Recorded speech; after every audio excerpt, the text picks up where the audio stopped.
It's time now for weather with Nebraska Extension ag climatologist and Market Journal chief meteorologist Al Dutcher. Al, we got a bit of a break from the heat earlier this week. How are things looking as far as precipitation is concerned in the coming weeks?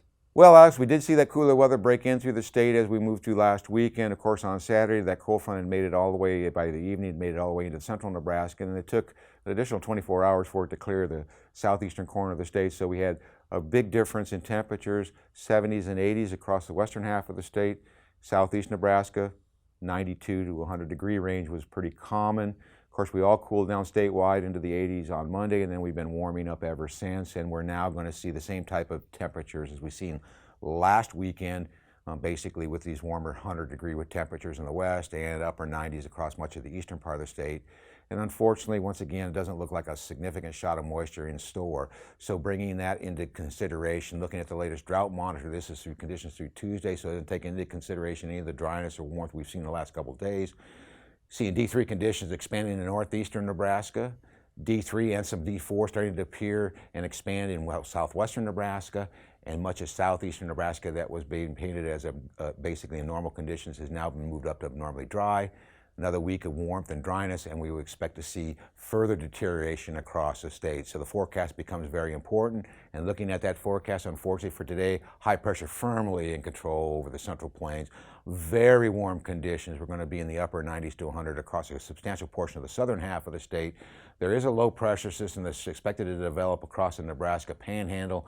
Unfortunately, with that high pressure to our south, the moisture is going to have to wrap way up and around. So most of the moisture we see on this is going to be monsoonal flow through the central Rockies. As we go into tomorrow, that high pressure ridge still remains in place. Maybe a degree or two cooler. We'll wait to see. Low pressure tries to develop once again in north central Nebraska. The wraparound moisture still continues to bring that moisture into the central Rockies. Nothing really exiting out. Now on Monday, we start to see a trough over the Great Lakes starting to intensify and back build. At the same time, we get low pressure over north central Kansas. This is going to have a little bit better feed of moisture coming into western Nebraska. And in combination with the monsoonal flow, we could see the western one-third of the state see some decent shots of precipitation. Now on Tuesday, that cooler air kind of pushes in through from the east to the west. We're going to drop into the 80s across the state. Low pressure sets up over central Oklahoma. That may bring some moisture up and around and puts southeastern or southwestern and the southern panhandle in the area of best precipitation, and the remainder of it looks like it's going to remain pretty much to the south of us. As we get into Wednesday, the low pressure again starts to form up in northeastern portions of North Dakota. We still see the monsoonal flow and some pretty significant moisture in eastern Colorado, but it doesn't appear that any of that is brought into western Nebraska. We still keep the cool conditions in place, so it's going to be at least a relief from the heat, but in terms of moisture, we have low pressure sitting over eastern Iowa. That's going to be too far to the east for it to bring any moisture into the eastern part of the state.